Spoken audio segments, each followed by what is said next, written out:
तो गाइस आज है 7वां दिन 90 डेज़ ट्रांसफॉर्मेशन का और मैं थोड़ी देर में आपको अपनी ट्रांसफॉर्मेशन वीडियोस दिखाऊंगा। डे 1 और डे 7 के बीच में कुछ ज़्यादा चेंजेस नहीं हैं बॉडी में एज़ एक्सपेक्टेड। 7 दिनों में कुछ नहीं होता है।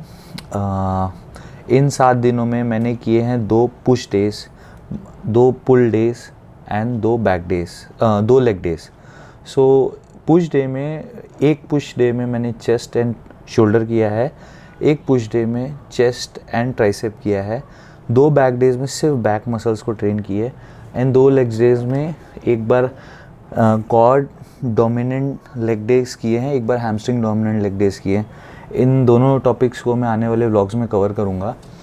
एंड मैंने एक दिन मॉर्निंग में अपने कोर को ट्रेन किया है और एक दिन मॉर्निंग में ऐसी वॉक के लिए गया था विच इज़ संडे, जो आज का दिन था। मैं जब भी मॉर्निंग वॉक के लिए जाता हूँ तो मैं वॉक और जॉग दोनों करता हूँ और आई मेक श्योर कि मैं ये बिना कुछ खाए करता हूँ। सिर्फ एक इलेक्ट्रॉल पी के जाता हूँ। इलेक्ट्रॉल में भी ये वाला स्पेसिफिक इलेक्ट्रॉल लेके जाता हूँ। इसमें कोई भी शुगर एडेड नहीं है और जब भी आप कोई भी फॉर्म ऑफ कार्डियो करते हो तो आपको पसीना निकलता है, उसमें काफ़ी सारे इलेक्ट्रोलाइट्स भी निकल जाते हैं।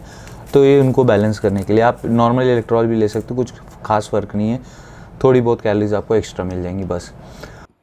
गाइस आप लोग देख सकते हैं कुछ खास डिफरेंस नहीं है, 1 kg का ही डिफरेंस है which is mainly water weight 1-2 kilo ऊपर नीचे होता है। मेनली बिकॉज मैंने अपने कार्ब सोर्सेस को थोड़ा सा कम किया है।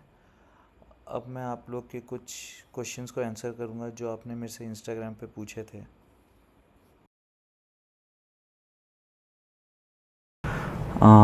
अपने विशाल भाई पूछते हैं क्रिएटिन कौन सा बेस्ट रहेगा। तो गाइज़ मैं यूज़ करता हूँ क्रिएटिन मोनोहाइड्रेट। क्रिएटिन के कई फॉर्म्स आते हैं जैसे कि क्रिएटिन मोनोहाइड्रेट, क्रिएटिन हाइड्रोक्लोराइड और भी 3-4 आते हैं। उसमें से सबसे ज़्यादा वेल रिसर्च्ड और सेफ फॉर्म जो है वो है क्रिएटिन मोनोहाइड्रेट। और मैं 2 ब्रांड्स में से किसी भी ब्रांड का ले लेता हूँ, मसल ब्लेज या एज इट इज़। और उसमें भी मतलब दोनों ही कंपनियों में आपको एक नॉर्मल वाला क्रिएटिन मोनोहाइड्रेट मिलेगा और एक क्रे प्योर वाला क्रिएटिन मोनोहाइड्रेट मिलेगा। क्रे प्योर जिसमें ऐसा आपको लोगो मिलेगा, ये बेसिकली कंपनी इसको थोड़ा सा और प्रोसेस करती है और इसको और छोटे छोटे टुकड़ों में तोड़ती है, तो ये इसकी सॉल्युबिलिटी ज़्यादा होती है और कुछ रिसर्च में ऐसा पाया गया है कि ये ज़्यादा अच्छे से एब्जॉर्ब होता है।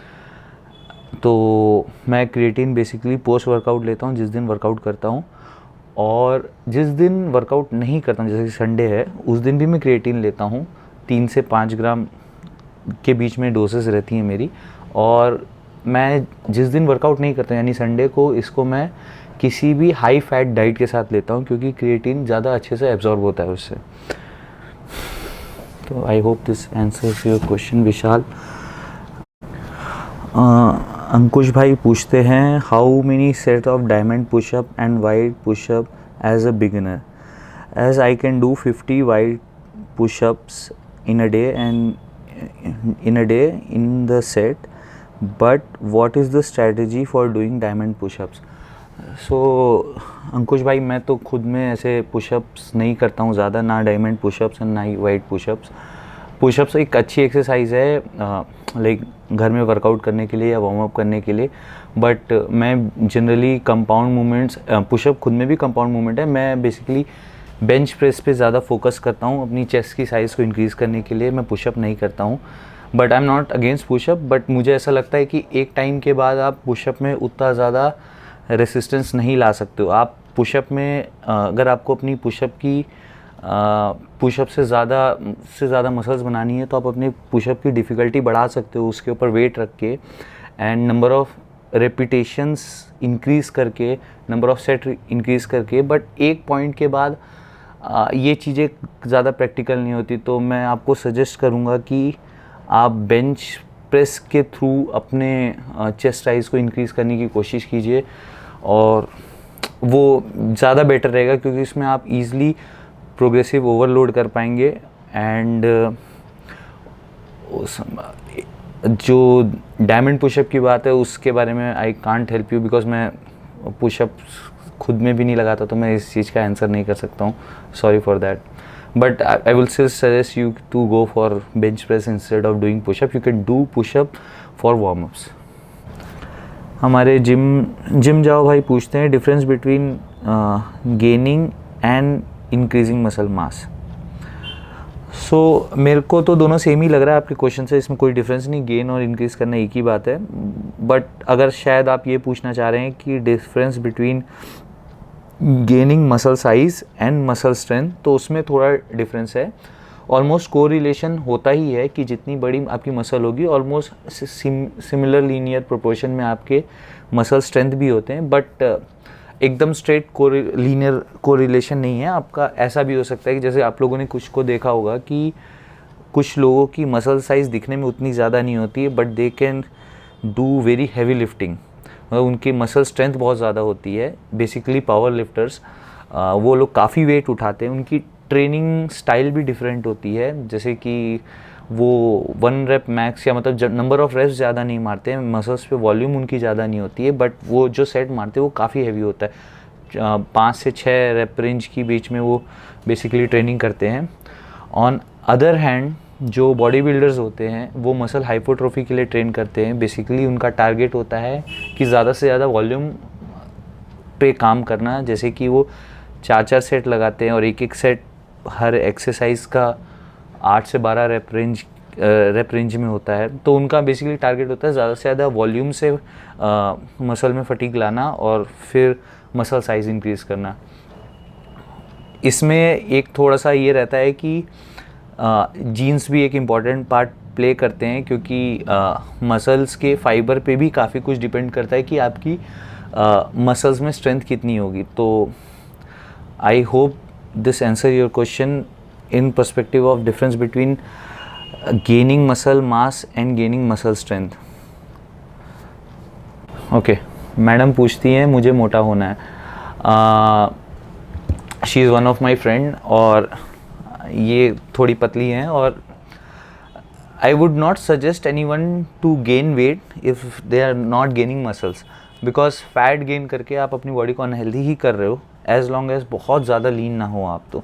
तो अगर आपको वेट गेन करना है तो आई वुड सजेस्ट कि आप स्ट्रेंथ ट्रेनिंग करना शुरू करो. By strength training I mean start lifting the weights, not doing cardio. And second thing, आपके लिए सबसे ईजी तरीका है लिक्विड कैलोरीज ज़्यादा कंज्यूम करना शुरू करो. जैसे कि आप प्रोटीन शेक में केले, दूध, मतलब एक हेल्दी शेक बना के पीना स्टार्ट करो, क्योंकि आप लिक्विड ज़्यादा से ज़्यादा ले सकते हो. आप फोर्स फीडिंग लिक्विड के थ्रू ही कर सकते हो, सॉलिड फूड से फोर्स फीडिंग करना बहुत डिफ़िकल्ट है.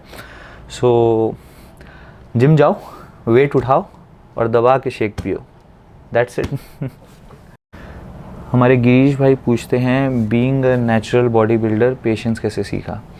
सो जब मैंने अपनी बॉडी बिल्डिंग की जर्नी स्टार्ट की थी तो मैंने अपने लिए बहुत डिफ़िकल्ट टारगेट सेट नहीं किया था. मुझे भी सभी के जैसे जल्दी से जल्दी बस एब्स चाहिए थी.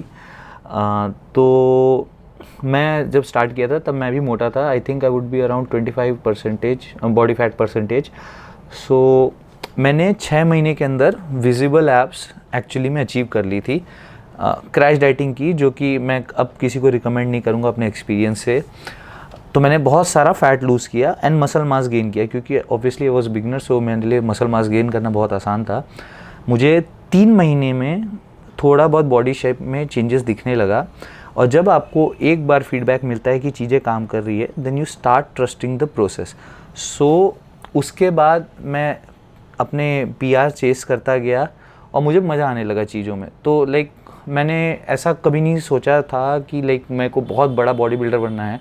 तो मैं इम्पेशेंट नहीं था. एज लॉन्ग एज मैं थोड़ा बहुत या तो रेपिटेशन में या वेट में इंक्रीज़ कर पा रहा हूँ, प्रोग्रेस कर पा रहा हूँ, तो मेरे लिए वो सफिशिएंट है. क्योंकि डाउन द लाइन मुझे पता है कि अब ये इसमें शॉर्टकट कुछ है नहीं. If you go for steroids आप अपनी पूरी शरीर बर्बाद कर दोगे. तो अगर आपको लंबा रहना है इस गेम में तो आपको पेशेंस बहुत ज़रूरी है. एंड आप अपनी लाइक PRs को अगर बीट कर रहे हो, या तो आप अपने PRs को बीट कर रहे हो या आप हर दिन में थोड़ा वॉल्यूम बढ़ा पा रहे हो, तो आप प्रोग्रेस कर रहे हो और that is more than sufficient. और मेरे ख्याल से इतना काफ़ी है कि आप इस प्रोसेस में बने रहो, क्योंकि प्रोसेस में बने हुए तो कभी ना कभी आप अच्छी फिजिक ले आओगे।